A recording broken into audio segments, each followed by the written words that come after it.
Our second advantage is demography. India is now amongst the world's most populous nation.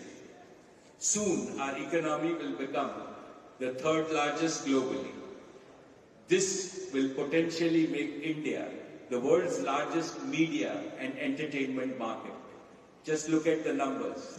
1.4 billion creators and consumers with an average age of 29. This is not just a statistic. It is a profile of a demographic, economic, and creative superpower. India's third advantage is technology. India is not following the technological revolution in media and entertainment. India is actually leading it. Indian VFX is now powering Hollywood blockbusters. We produce several million hours of content every year. Films, TV series, music, sports, short form, long form, live and immersive content. We are multilingual, multi-format, and multi-platform by design. And what is our secret weapon? It is our world-class digital infrastructure built on 5G, which will soon be elevated to 6G. The 1.2 billion mobile phones in India are potentially 1.2 billion screens on which users can access entertainment and even share user-generated content. With all humility, I can say that Jio has made a leading contribution to India's digital and entertainment revolution by making high-speed internet affordable and available to all. With Jio Cinema, we have broken viewership records, revolutionized IP streaming, and made immersive multi-language interactive sports viewing a global standard. And this is just the beginning.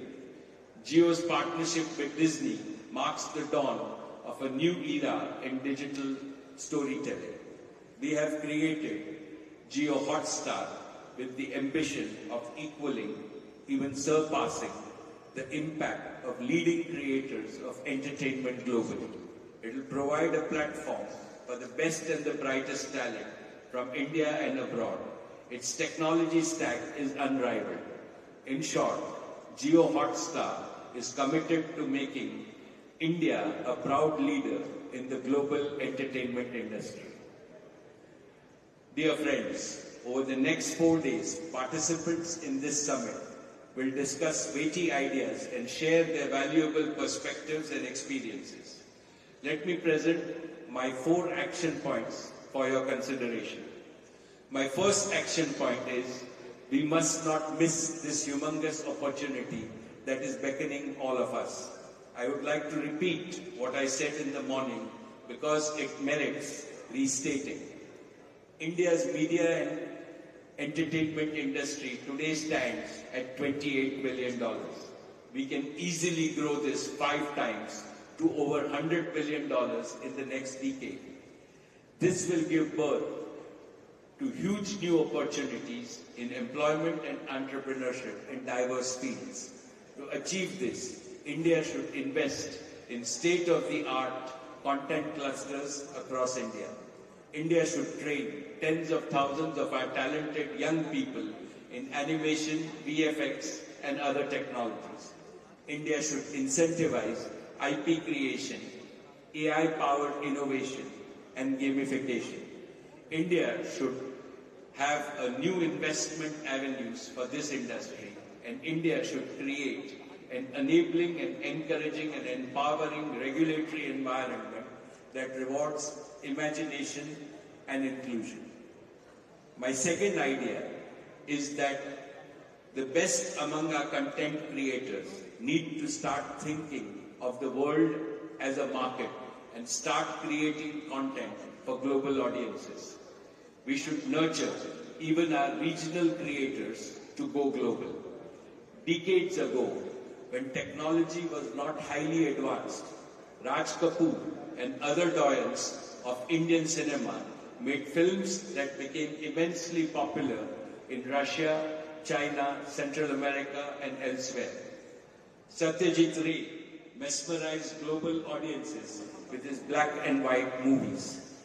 Richard Attenborough's Gandhi reintroduced Mahatma Gandhi to the Western world. In recent years, Amir Khan's Dangal, with a story set in rural Haryana, became a blockbuster in China.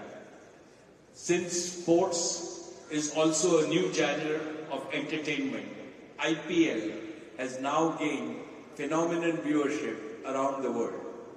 All this shows that the global market for India's entertainment and cultural products will grow exponentially by leaps and bounds in the coming years and decades.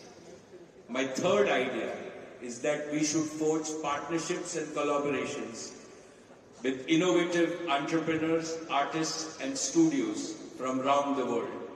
The Prime Minister has given us this mandate. India should become the modern global center for content and creativity.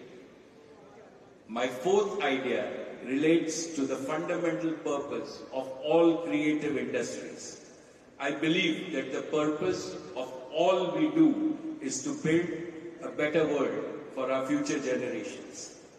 A more harmonious world, a world that realizes the motto that Prime Minister Modi gave to G20 in New Delhi, Vasudhaiva Kutumbakam. The whole world is one family. Today, we are living in a highly polarized world. It is full of turbulence and uncertainty. As a result, people all over the globe are hungry for entertainment that is healthy, wholesome, and brings hope and happiness. India can satisfy this hunger better than any country in the world. This is not just an unprecedented economic and cultural opportunity. It is a strategic opportunity. Therefore, I conclude my keynote by expressing one wish from the bottom of my heart. May this newly created Waves platform give the message of hope for a new world from a resurgent new India.